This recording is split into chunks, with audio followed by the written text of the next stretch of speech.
Konsentrasi saat mengikuti atau jam pelajaran sedang berlangsung. Ayo. Menjadi murid yang kreatif dan berpikir bersama. Ya, lanjut Alina.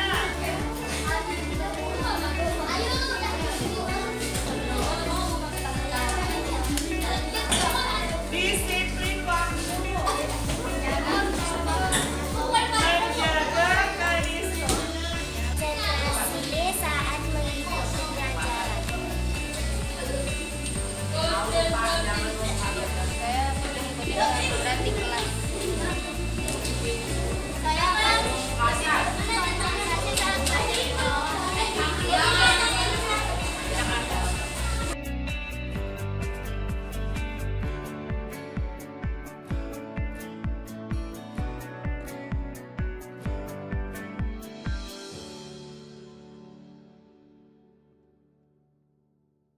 Warahmatullahi wabarakatuh. Alhamdulillahirabbil alamin. Segala puji bagi Tuhan yang telah memberikan kita hari ini bisa berkumpul bersama di ruang kelas ini dalam kegiatan pengimbasan budaya positif di SDN Jombang 04 oleh guru penggerak angkatan ke-6, yaitu oleh Ibu Widyastuti SPD. Salam kita curahkan juga kepada baginda Nabi besar Muhammad SAW, kepada keluarga dan sahabatnya. Baiklah Bapak Ibu, kita mulai kegiatan hari ini dengan membaca Bismillah. Bismillahirrahmanirrahim. Kegiatan yang pertama yaitu nanti kita akan langsung dibuka oleh narasumber kita, Widyastuti SPD. Kami persilakan. Terima kasih Bu Diana Yuni. Sebelumnya saya ucapkan terima kasih kepada Bapak Ibu yang sudah bersedia hadir untuk mengikuti kegiatan diseminasi budaya positif, ya, calon guru penggerak angkatan 6. Ya, sebelum kita mulai, alangkah baiknya kita awali dengan berdoa terlebih dahulu. Ya, akan saya pimpin langsung Bapak Ibu sebelum mulai kegiatan hari ini. Mari kita berdoa. Berdoa menurut agama dan kepercayaan masing-masing. Dipersilakan.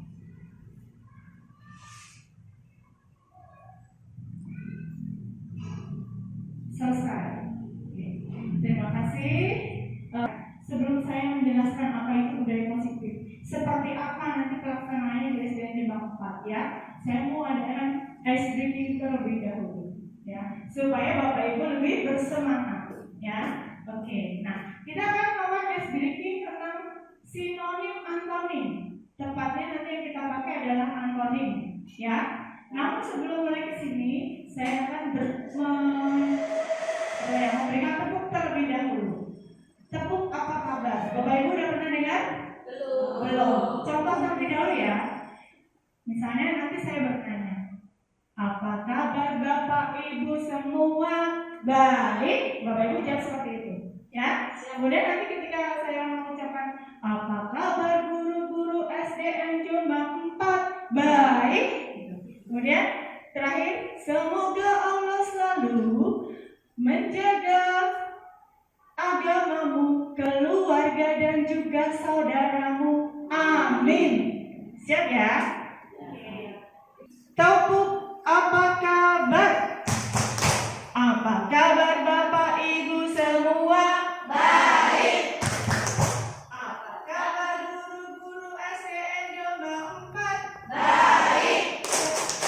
Semoga Allah selalu menjaga agamamu, keluarga dan juga saudaramu. Amin. Terima kasih ya.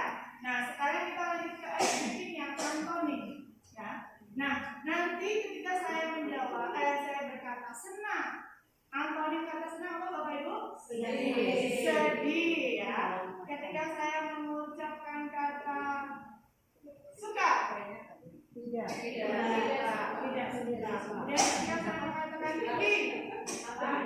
Tinggi. Pendek. Panjang. Lebar.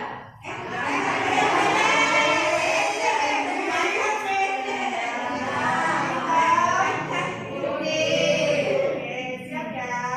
Siapa yang bersedia menjawab pertanyaan pertama? Ya, oke siap. Ayo, sama ya. Pertanyaan untuk Budiani ya. Senang? Sedih. Pendek? Tinggi. Panjang. Oke. Hitam? Putih. Kalau saya berkata tua? Muda.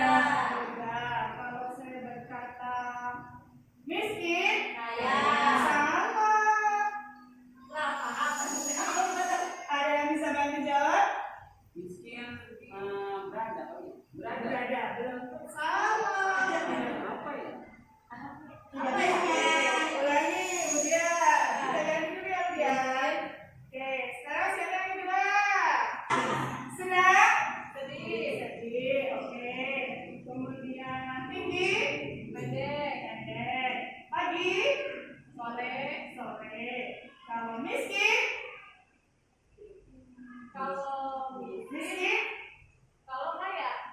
Miskin? Belum. Salah. Ya. Salah. Oke.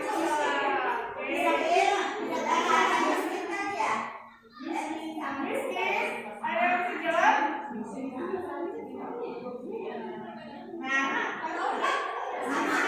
Sebenarnya miskin benar jawabannya salah. Yang saya harapkan salah jawabannya apa? Benar. Oke ya. Jadi ketika udah ada di sini miskin salah. Miskin kaya salah. Benar. Jawab benar.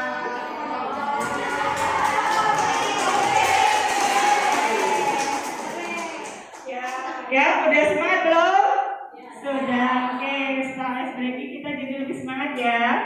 Kita lanjut ya. Hari ini tujuan pembelajaran yang akan kita capai yaitu guru dapat menerapkan pembelajaran dari penerapan konsep inti modul budaya positif serta pemahaman mengenai konsep-konsep inti dalam modul budaya positif. Ya, ini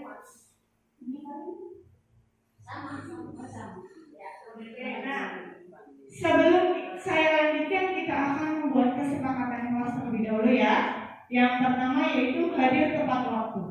Kemudian semangat mengikuti seminar, angkat tangan saat bertanya. Kemudian konsentrasi menyimak materi dan yang kelima menghargai pendapat orang lain.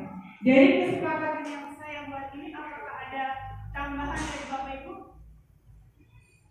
Atau sudah sepakat ini saja kesepakatan kelas kita?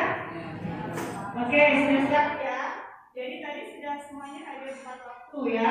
Nanti poin kedua sama yang 5 akan kita ikuti selama mengikuti kegiatan diseminasi atau seminar ini. Ya, kita lanjutkan. Nah, konsep utama dalam modul budaya positif itu ada 7 ya. Yang pertama perubahan paradigma belajar. Yang kedua disiplin positif. Ketiga kebutuhan dasar manusia. Keempat motivasi perilaku manusia. Yang kelima posisi kontrol atau restitusi. Ya. Kemudian yang keenam keyakinan kelas dan yang ketujuh segitiga restitusi. Ya. Nanti akan kita bahas dalam seminar kita hari ini. Ya.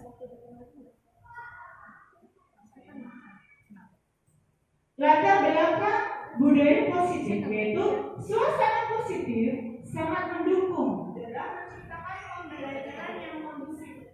Karena dengan suasana yang positif, murid dan guru akan menemukan suatu kondisi pembelajaran yang menyenangkan. Ya. Nah, sehingga proses pembelajaran dapat berjalan tanpa adanya suatu beban, tapi suatu kebutuhan suasana positif juga akan membantu menggerakkan moral yang positif bagi murid. Sehingga karakter murid tidak hanya terbentuk dari akademik atau intelektualnya saja, ya, tetapi juga didukung dari lingkungan yang ada. Kalau kita berada di sekolah berarti didukung oleh lingkungan sekolah, ya. Yang kedua yaitu budaya positif. Apa sih itu budaya positif itu? Budaya positif adalah nilai-nilai, keyakinan-keyakinan dan kebiasaan-kebiasaan di sekolah, ya, yang berpihak pada murid, agar murid kita itu dapat berkembang menjadi pribadi yang kritis, penuh hormat dan bertanggung jawab. Ya. Nah, mengikuti pembelajaran kurikulum yang terbaru, sekarang hari ini kita berada mengikuti kurikulum Merdeka, ya. Nah, itu ada pembelajaran dengan paradigma baru, yaitu pembelajaran dirancang berdasarkan prinsip pembelajaran yang berdiferensiasi, ya, sehingga setiap siswa itu bisa belajar sesuai dengan kebutuhan dari tahap perkembangan untuk mewujudkan profil pelajar Pancasila, ya. Bapak Ibu, apakah ada yang masih ingat apa saja profil pelajar Pancasila? Profil pelajar Pancasila, ada yang masih ingat? Ada 6 poin, ya. Yang pertama, beriman dan bertakwa pada Tuhan Yang Maha Esa, gotong royong, mandiri, kreatif, bernalar kritis, dan berakhlak mulia, ya, inovatif, bernalar kritis, ya. Seperti yang sering kita nyanyikan setiap kali bersama anak-anak, ya. Lalu profil pelajar Pancasila. Nah, di pembelajaran paradigma baru itu kita diharapkan untuk bisa mengimplementasikan ke-6 profil pelajar Pancasila tadi kepada murid-murid kita sehari-hari di kelas, baik di kelas maupun di lingkungan sekolah, ya. Itu yang diharapkan.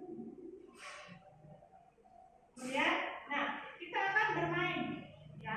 Anda dan teman Anda akan melakukan kegiatan coba lakukan. Anda adalah A. Tugas Anda adalah mengepakkan salah satu tangan Anda, ya. Jadi nanti saya minta 2 orang untuk di depan. Kita akan bermain permainan namanya coba lakukan, ya. Oke, siapa yang bersedia maju di depan? Silakan. Ayo.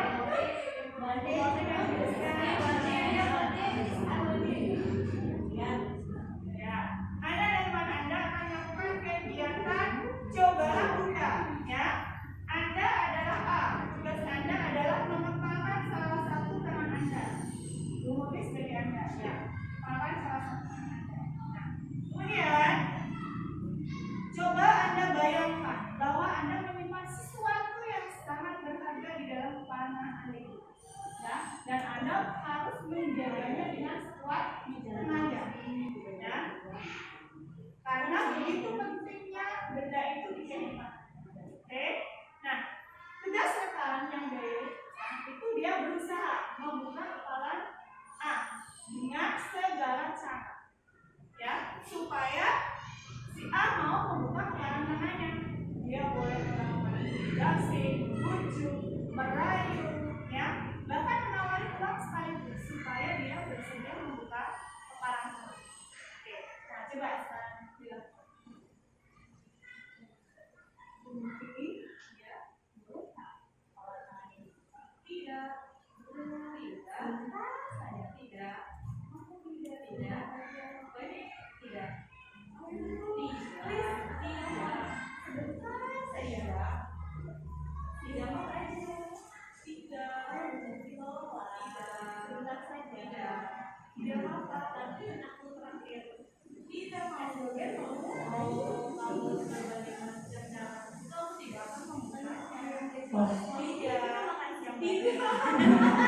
Oke, ternyata si A bersikukuh tidak mau membuka tangannya, ya. Nah, padahal si B sudah berusaha mau ditraktir, dibujuk, ya, dengan segala cara. A tidak mau membuka kepala tangannya. Nah, Bapak Ibu apakah tahu apa artinya yang dilakukan A? Yang dilakukan A. A bohong. Dia berusaha mempertahankan sesuatu yang menurut dia sangat penting, ya kan? Nah, ya. Nah, si B dia udah berusaha dengan segala cara, tapi si B tidak berhasil membujuk A untuk membuka tangannya. Nah, dari sini kita ada satu pesan bahwa siapa sebenarnya orang yang memegang kontrol atas diri kita? Siapa?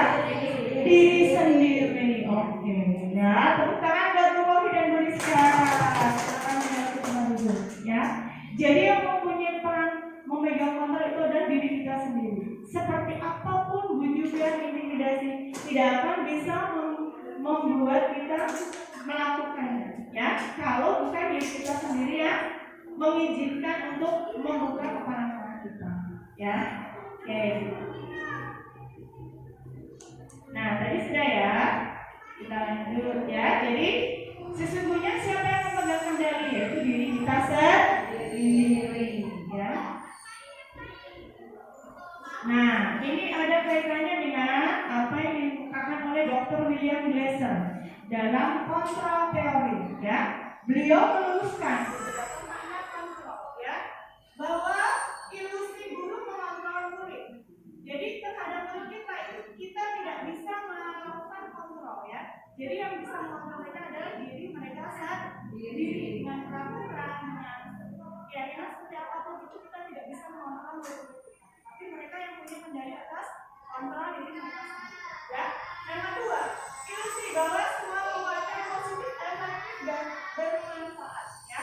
Bahwa misalnya di kelas kita memberikan penguatan kepada murid kita, ya. Penguatan positif itu efektif, tapi untuk jangka pendek, ya. Misalnya siapa yang mau maju nanti itu kasih bintang, dia akan maju, padahal dia mengharapkan bintang, ya. Namun itu sifatnya jangka pendek. Nanti ketika ada guru lain yang masuk, dia tidak memberikan penguatan, dia tidak ada motivasi untuk melakukan itu, ya, untuk maju ke depan tanpa ada penguatan, ya. Kemudian yang ketiga, ilusi bahwa kritik dan membuat orang merasa bersalah dapat menguatkan karakter. Ini yang kadang kita lakukan, ya. Karena murid kita membuat kesalahan, kita seolah mengintimidasi mereka bahwa dia satu-satunya orang yang merasa bersalah, yang paling bersalah yang melakukan, ya. Kemudian yang keempat, ilusi bahwa orang dewasa memiliki hak untuk memaksa, ya, sebagai peran kita sebagai guru ataupun sebagai orang tua, ya. Tadi terkait kontrol, kita tidak punya teman untuk memaksa murid kita melakukan sesuatu yang kita inginkan, ya, tanpa dia mengizinkan dirinya sendiri atau kontrol dari diri sendiri, ya. Nah, bahasan yang kedua yaitu disiplin positif. Disiplin positif yaitu suatu cara penerapan disiplin tanpa kekerasan dan ancaman yang dalam praktiknya melibatkan komunitas tentang perilaku yang efektif antara guru dan murid. Ya, ini yang diharapkan akan kita terapkan di lingkungan sekolah kita, ya, oleh Bapak Ibu. Dalam penerapan disiplin ini, murid diajarkan untuk memahami konsekuensi dari perilaku mereka. Selain itu, disiplin positif juga mengajarkan murid bertanggung jawab serta rasa hormat dalam berinteraksi dengan lingkungannya, dengan mengacu pada nilai-nilai kebajikan universal dan memiliki motivasi intrinsik dari dalam diri murid sendiri.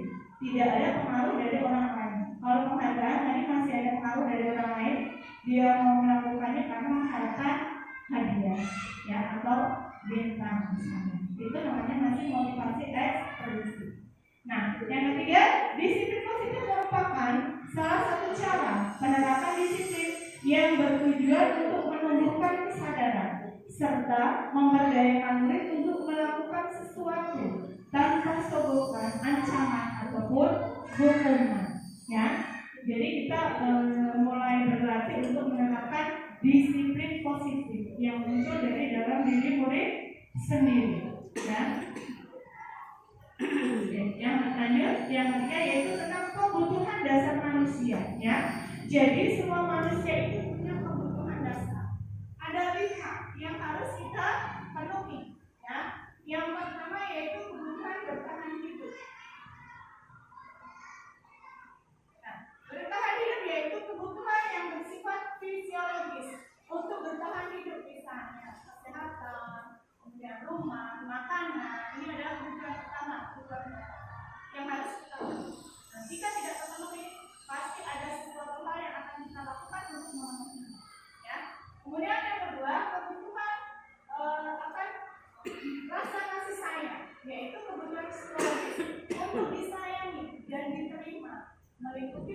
kebutuhan akan hubungan dari koneksi sosial dengan teman, dengan keluarga, dengan orang tua, ya. Kalau di sekolah antara murid dengan guru, jadi murid itu membutuhkan kasih sayang dari guru, ya. Yang ketiga, kebutuhan penguasaan, yaitu berhubungan dengan kekuatan untuk mencapai sesuatu menjadi kompeten, terampil, diakui, ya. Kemudian memiliki rasa dan karakter. Kebutuhan yang kebutuhan yang keempat yaitu kebebasan. Kebebasan adalah kebutuhan akan kemandirian, otonomi, memiliki pilihan, dan mampu mengendalikan arah hidup seseorang. Dan yang kelima yaitu kebutuhan kesenangan. Dengan cara mencari kesenangan bermain, tertawa, curhat dengan orang, mencari hiburan itu 5 kebutuhan dasar yang harus kita penuhi. Ya. Jadi tidak hanya guru saja yang mempunyai kebutuhan, tetapi murid kita juga memiliki kebutuhan dasar yang harus mereka penuhi. Nah, ketika murid kita melakukan suatu perbuatan yang tidak sesuai dengan keyakinan di kelas kita, hal pertama yang harus kita cari tahu adalah kebutuhan apa yang tidak terpenuhi. Ya, jadi mungkin dia melakukan itu karena dia pengen disayang, ya. Kebutuhan dasar apa yang tidak terpenuhi oleh kita sehingga dia melakukan perbuatan tersebut. Ya. Yang ketiga yaitu motivasi perilaku manusia. Ya, motivasi merupakan dorongan yang timbul pada diri seseorang secara sadar atau tidak sadar untuk melakukan suatu tindakan dengan tujuan tertentu. Ya, misalnya yang pertama, menghindari ketidaknyamanan dan hukuman. Ya, nah misalnya murid melakukan disiplin diri karena ia takut dihukum. Dia datang pagi-pagi, datang setiap hari. Nah itu karena dia takut dihukum, karena di sekolah ada aturan. Ya, nah ini merupakan motivasi ekstrinsik. Motivasinya karena dia takut ada hukuman yang masih dari luar. Kemudian yang kedua, mendapatkan imbalan atau penghargaan dari orang lain. Misalnya, murid melakukan disiplin diri karena ia ingin mendapatkan imbalan, mendapat bintang, mendapat ujian. Hari ini Budia rajin sekali ya, datang pagi-pagi. Nah, itu juga masih motivasi ekstrinsik, motivasi yang muncul dari luar. Ya. Kemudian yang ketiga, menghargai nilai-nilai kebajikan diri sendiri. Nah, ini yang kita harapkan ada pada baik guru maupun murid-murid kita. Ya, murid melakukan disiplin diri karena sadar akan nilai kebajikan diri. Ini merupakan motivasi intrinsik, ya, motivasi yang muncul dari dalam diri murid sendiri, ya, sehingga tidak ada hukuman atau apa, dia akan tetap melakukannya karena itu sudah muncul dari dalam diri sendiri, ya.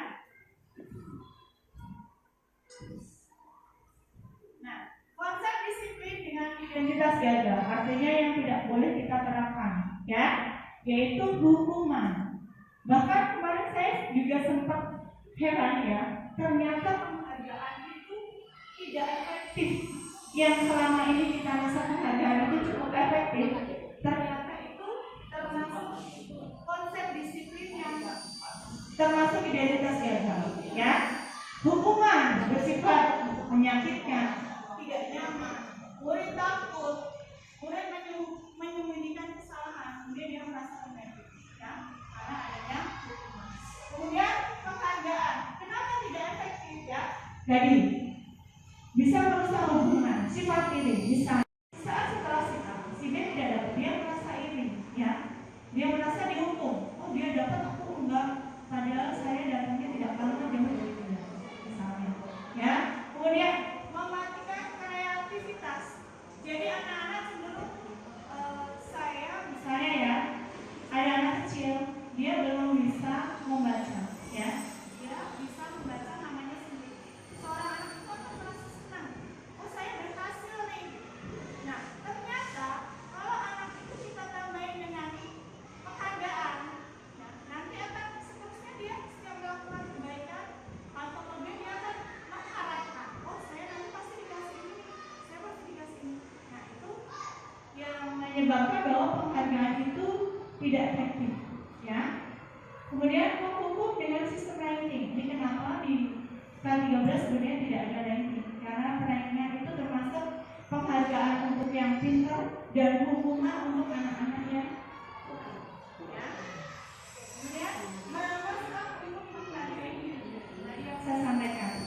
Seharusnya dia udah merasa bangga ya dengan pencapaiannya karena kita kasih. Jadi dia merasa nanti seterusnya dia mengharapkan saya. Ya. Kemudian konsep disiplin dengan identitas sukses. Ya, itu ada konsekuensi. Ini sudah cukup sering kita lakukan ya, karena kita ada peraturan. Ya, untuk konsekuensi ini sering kita lakukan, tapi sebenarnya ini belum yang diharapkan. Ya, jadi misalnya ada peraturan, anak melakukan kesalahan.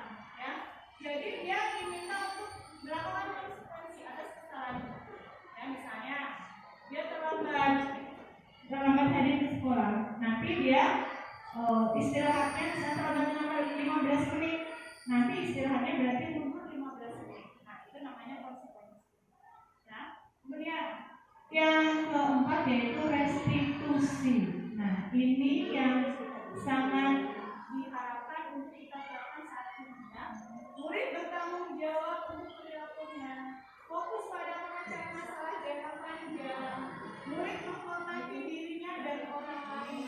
Kemudian teori kontrol, dirinya memegang kontrol atas apa yang dia lakukan. Dan murid bersemangat untuk memperbaiki kesalahan. Ya.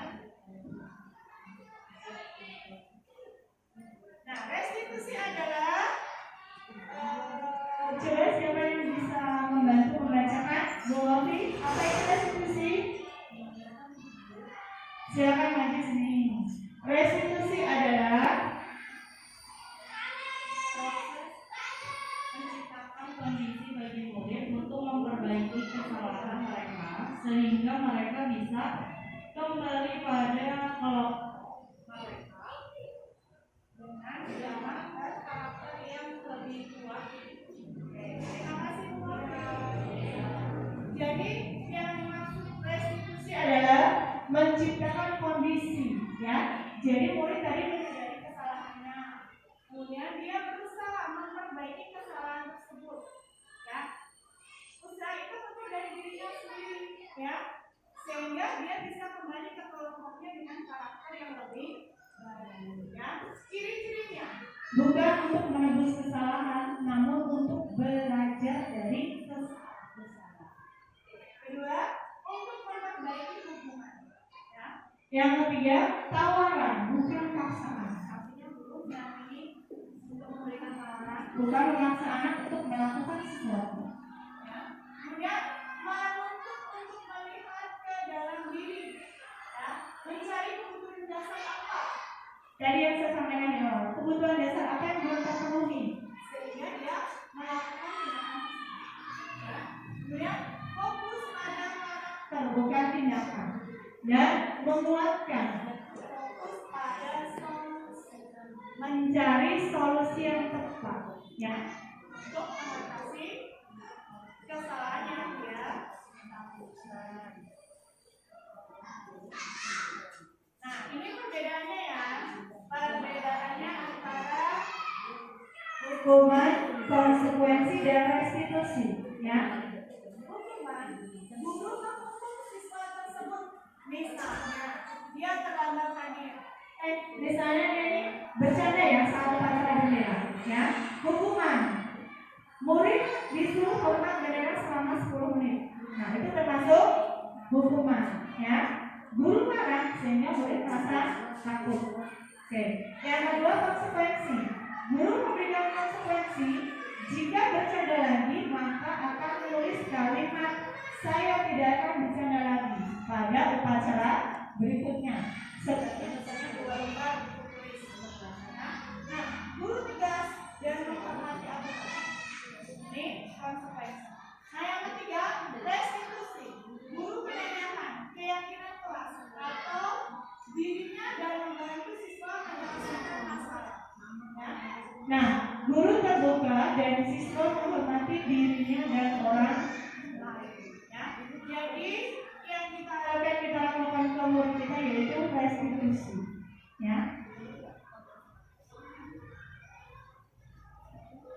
Nah, 5 posisi kontrol restitusi. Tadi sudah disebutkan ya, sebagai penghukum, pembuat rasa bersalah, teman, pemantau, dan manajer. Nah, untuk lebih jelas, mari kita akan menyimak ya. Nanti kita simak dulu video ini.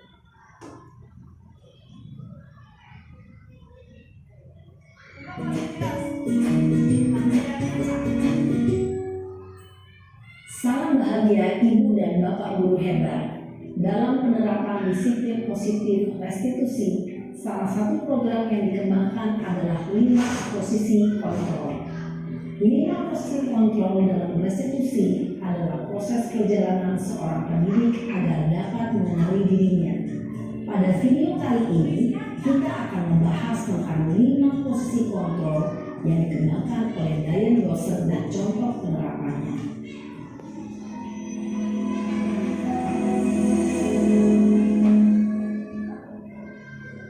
5 posisi kontrol itu adalah 1. Posisi penghukum, 2. Posisi pembuat merasa bersalah, 3. Posisi teman, 4. Posisi pemantau atau monitor, dan 5. Posisi manajer. Untuk lebih memahami kelima posisi tersebut, mari kita saksikan kasus kemarin yang terlambat hadir 20 menit di sekolah dan melihat bagaimana kelima posisi kontrol dalam menghadapi masalah tersebut.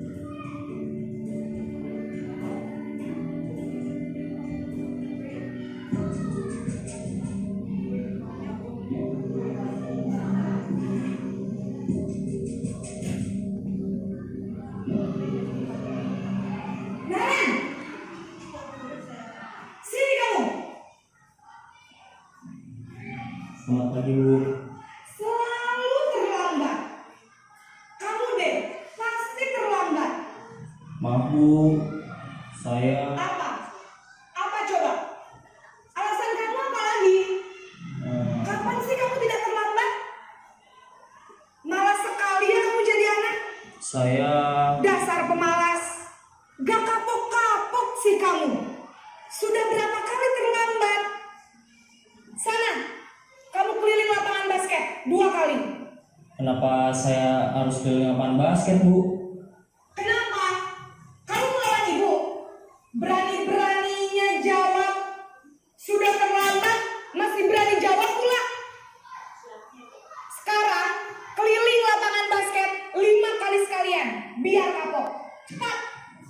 Pergi sana ke lapangan basket. Posisi penghukum biasanya berbicara dengan nada tinggi, menghardik, menunjuk-nunjuk, menyakiti, dan menyindir. Hukuman bisa berupa fisik maupun psikis. Ibu dan Bapak Guru hebat, dampak yang terjadi pada murid ketika guru berada pada posisi penghukum adalah murid cenderung akan memberontak, bahkan meminta dendam.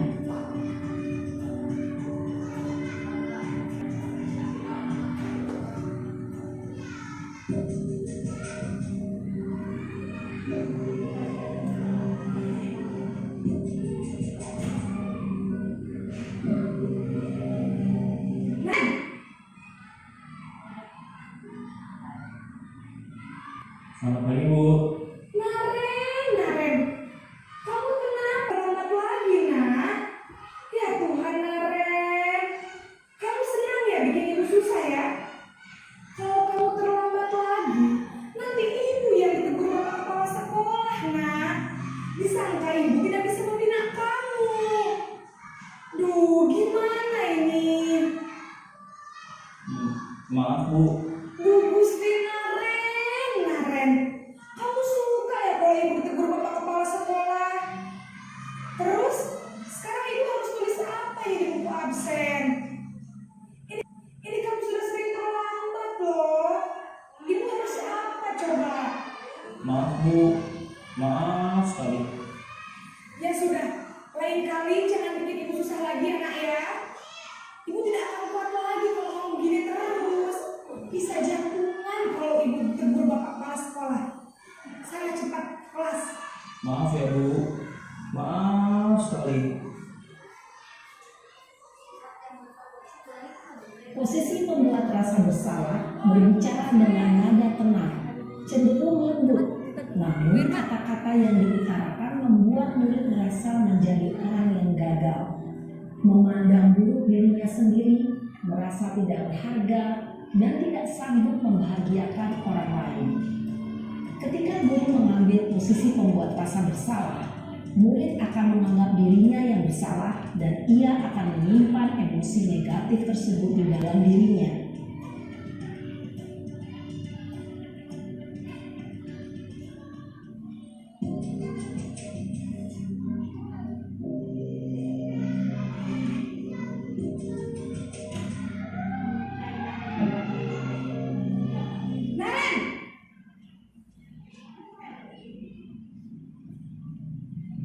Selamat pagi Bu. Wah, sudah jam berapa ini nak? Terlambat lagi ya sayang. Iya Bu, habis ibu saya lupa bangunkan saya Bu. Kamu malah menyalahkan ibu kamu. Kamu bukannya anak yang larinya paling kencang. Kok terlambat sih? Iya Bu, saya memang terlambat bangun tadi. Jadi biarpun saya lari kencang, tetap gak kencang Bu. Ya sudah sana. Nanti lain kali larinya lebih kencang lagi ya. Biar gak terlambat lagi. Bikin senang ibu. Demi ibu. Bisa kan? Bisa lah Bu. Ya sudah sana masuk kelas. Ibu beresin urusan absen kamu. Kamu ini ada-ada saja. Dalam posisi teman, guru berbicara dengan nada suara ramah, akrab, cenderung bersenda gurau untuk menjaga suasana tetap santai. Murid akan merasa senang, aman, dan akrab dengan guru. Identitas yang tercipta adalah identitas sukses atau berhasil. Namun, perlu diingat, karena ini masih dorongan eksternal, maka ada faktor ketergantungan dari murid kepada orang tertentu. Di sini guru aksennya, sehingga di lain waktu murid bisa berperilaku baik, namun hanya kepada orang-orang tertentu saja.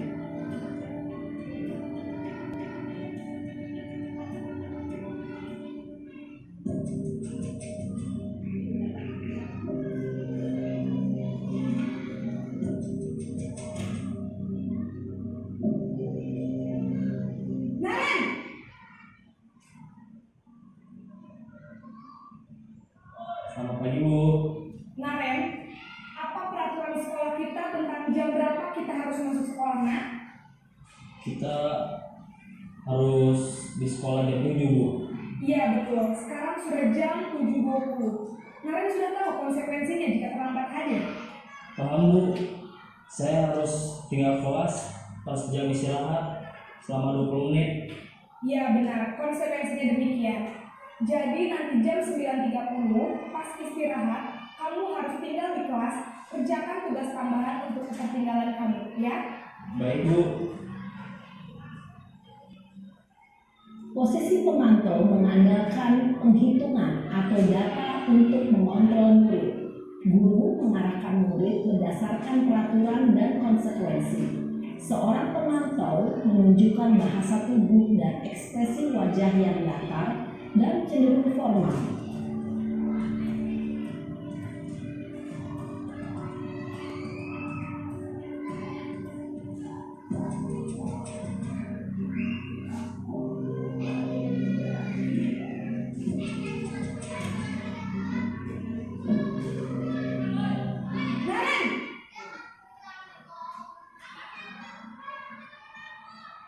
Selamat pagi Bu.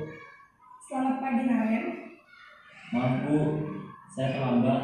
Iya, sekolah masuknya jam 7, sekarang sudah jam 7.20. Jadi sekarang bagaimana ini Naren? Maaf Bu, saya lupa setel alarm saya semalam. Baiklah, menurut kamu, keyakinan sekolah yang mana yang perlu kamu tingkatkan? Menghargai diri sendiri dan orang lain mungkin ya Bu. Setuju.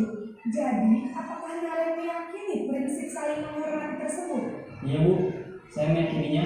Apakah Naren bersedia memperbaiki masalah keterlambatan ini? Bersedia Bu. Bagaimana kamu akan memperbaiki masalah keterlambatan ini? Saya akan coba untuk tidak lupa menyetel alarm saya Bu. Baik, kalau Naren lupa menyetel alarm di rumah, ada orang yang kira-kira bisa bantu mengingatkan tidak? Ada Bu, kakak saya, Kak Emma. Ada lagi selain Kak Emma? Selain Kak Emma, ada ibu saya. Baik, jadi yang mengingatkan Naren adalah Kak Emma dan ibu kalian. Kira-kira akan mulai set alarm kapan nih Naren? Setelah pulang sekolah, akan segera saya lakukan. Baik, jadi Naren akan setel alarm untuk bangun besok pagi dan akan diingatkan oleh kakak dan ibu dan Naren ya. Ada lagi yang mungkin perlu dilakukan Naren agar tidak terlambat bangun lagi? Tidak ada Bu. Baik Naren, terima kasih untuk kerjasama kamu. Sekarang kamu perlu kembali ke kelas untuk belajar. Baik Bu, terima kasih. Posisi manajer adalah posisi kontrol yang disarankan untuk membimbing murid memiliki sikap disiplin yang positif, yaitu murid yang mandiri, bertanggung jawab, dan dapat memecahkan masalah. Tujuan dari posisi ini adalah agar murid dapat berefleksi atas tindakannya. Guru akan lebih tulus memberikan pertanyaan-pertanyaan bermakna, sehingga membuat murid dapat belajar dari kesalahannya dan mencari sebuah solusi untuk menyelesaikannya. Ibu dan bapak guru hebat, setelah mengamati adegan kelima posisi kontrol tadi, kira-kira posisi mana yang paling ideal? Posisi mana yang dapat menunjang motivasi intrinsik murid? Ya, tentu posisi manajer. Posisi ini memang posisi ideal yang ingin dituju setiap pendidik. Pada posisi inilah, guru dapat menerapkan disiplin positif yang berpihak pada murid, yang memerdekakan murid. Perjalanan seorang pendidik tentunya tidak mudah untuk sampai pada posisi seorang manajer. Namun, tujuan kita pasti, yaitu menciptakan murid-murid yang mandiri, merdeka, dan bertanggung jawab. Semoga penggambaran 5 posisi kontrol yang telah diperlihatkan ini dapat menjadi ajang refleksi bagi kita semua, agar dapat terus mengasah dan menerapkan disiplin positif yang memerdekakan murid. Mari terus berlatih dan bersemangat. Selamat menerapkan. Salam dan bahagia Ibu dan Bapak Guru hebat. Oke ya, terima kasih Bapak Ibu. Jadi sudah kita simak bersama ya tentang 5 posisi kontrol yang biasa sudah dilakukan oleh seorang guru. Ya, kita tahu bahwa posisi yang paling tepat tadi di posisi apa Bapak Ibu? Sebagai manajer. Ya, jadi kita memang tidak mudah mewujudkannya, tapi pelan-pelan kita bisa ya berada di posisi kontrol seorang manajer. Ya, nah sekarang kita akan membahas terkait keyakinan kelas. Ini ada hubungannya dengan tadi posisi manajer ya. Di posisi manajer kita harus membuat keyakinan kelas ya. Mengapa keyakinan kelas? Mengapa tidak peraturan kelas saja ya? Misalnya nih, kenapa kita patuh peraturan tentang berhenti pada saat lampu merah? Kenapa? Supaya tidak terjadi kecelakaan ya, supaya lalu lintas tertib ya. Mengapa kita memilih peraturan tentang penggunaan masker dan mencuci tangan setiap saat? Untuk menjaga kesehatan tubuh kita ya. Jadi muncul dari dalam diri sendiri kesadaran itu ya. Jadi pembentukan keyakinan kelas itu lebih abstrak daripada peraturan. Kemudian berupa keyakinan universal dibuat dalam bentuk positif ya. Jadi kalimatnya kalimat yang positif yang akan diyakini oleh murid-murid kita ya.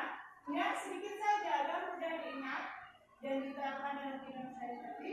Kemudian sesuai dengan kondisi kelas dan sekolah agar mudah diterapkan. Dan semua warga kelas atau sekolah dilibatkan ya. Dalam hal ini kemarin saya sudah mempraktekannya membuat keyakinan kelas ya.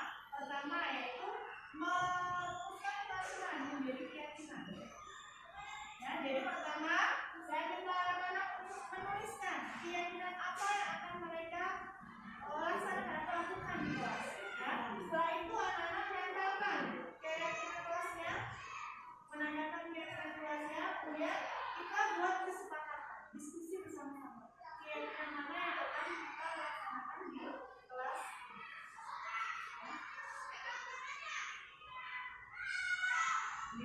Dalam kegiatan atau segitiga restitusi tadi ya, itu ada 3 hal yang harus kita lakukan.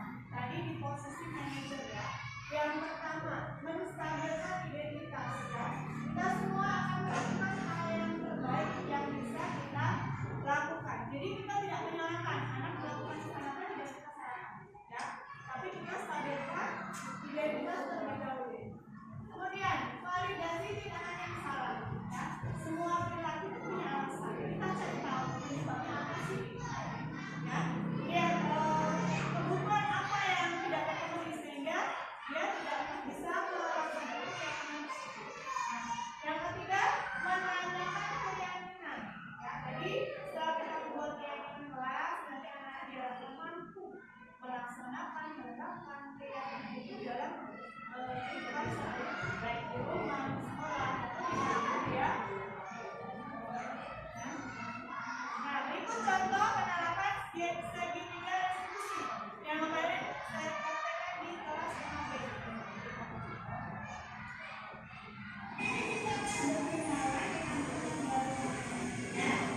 Namanya KJI pimpinan dari sekolah di Kalimantan Timur ya. Boleh ini melakukan dilakukan dari ya. Anak-anak yang baru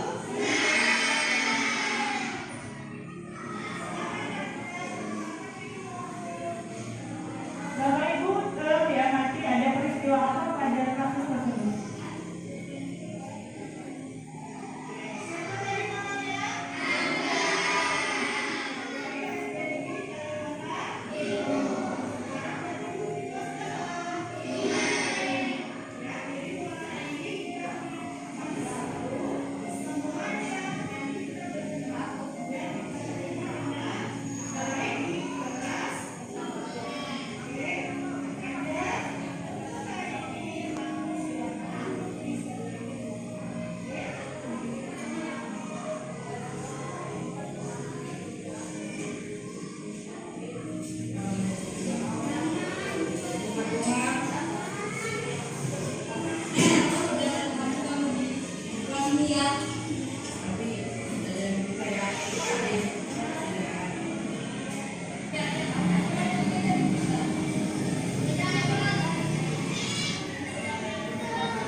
Adi dan Rizky sudah menyadarinya.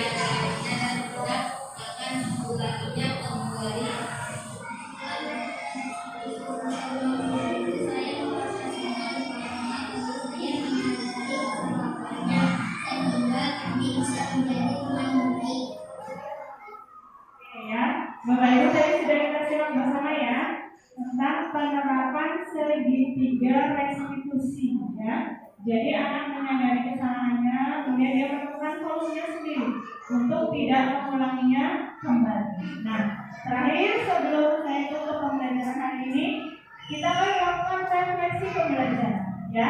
Ada 3 pertanyaan. Setelah mengikuti pembelajaran hari ini, saya akhirnya mampu apa yang sudah Bapak Ibu pahami tadi ya, dari awal sampai akhir apa yang Bapak Ibu pahami. Kemudian perasaan saya setelah melakukan pembelajaran hari ini adalah perasaannya bagaimana. Kemudian yang ketiga, setelah melakukan pembelajaran hari ini target saya targetnya tadi kan kita bahas tentang posisi kontrol, di posisi manajer dan segitiga restitusi. Oke, nanti akan saya berikan kertas untuk ditulis di kertas yang sudah selesai.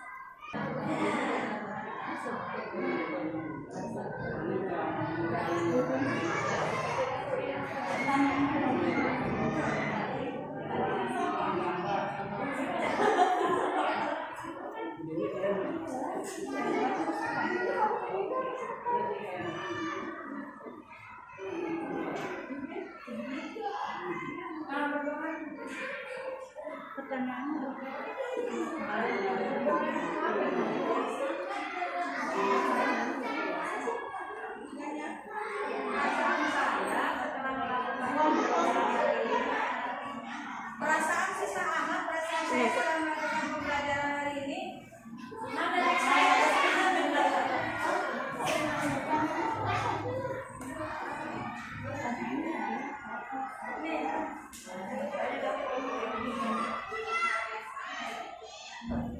Dari saya coba baca ya yang sudah mengumpulkan ya. Setelah mengikuti pembelajaran hari ini, saya mampu mengetahui pentingnya tindakan budaya positif dimulai dari diri sendiri ya. Oke, tadi termasuk motivasi intrinsik ya. Budaya positif dimulai dari dalam diri sendiri atau motivasi intrinsik.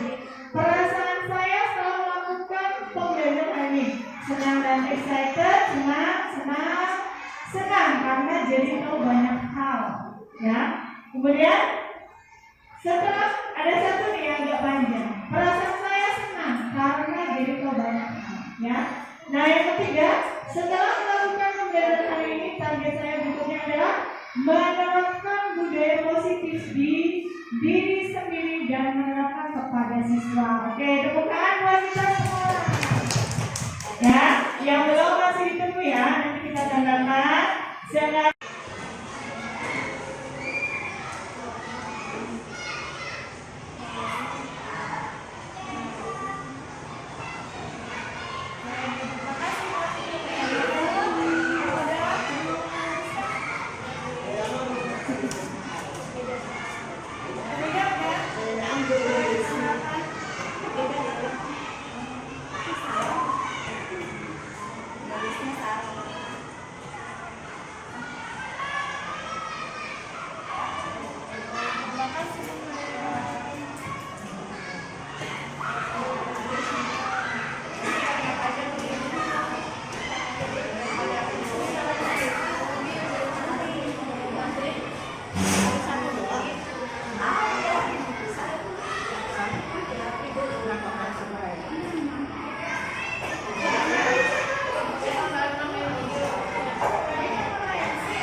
hebat, kalian hebat, kita semua hebat. Sekali lagi, saya hebat, kalian hebat, kita semua hebat. Oke ya, terima kasih sudah bersemangat mengikuti kegiatan seminar hari ini ya. Semoga bermanfaat. Salam guru tergerak, bergerak, dan menggerakkan. Oke ya. Dari saya cukupkan. Wassalamualaikum warahmatullahi wabarakatuh. Waalaikumsalam warahmatullahi wabarakatuh. Sekali lagi buat ibu narasumber kita, Ibu Desuti. Dan terima kasih selesai kegiatan kita hari ini. Hari ini alhamdulillah sangat bermanfaat buat kita semua, terutama buat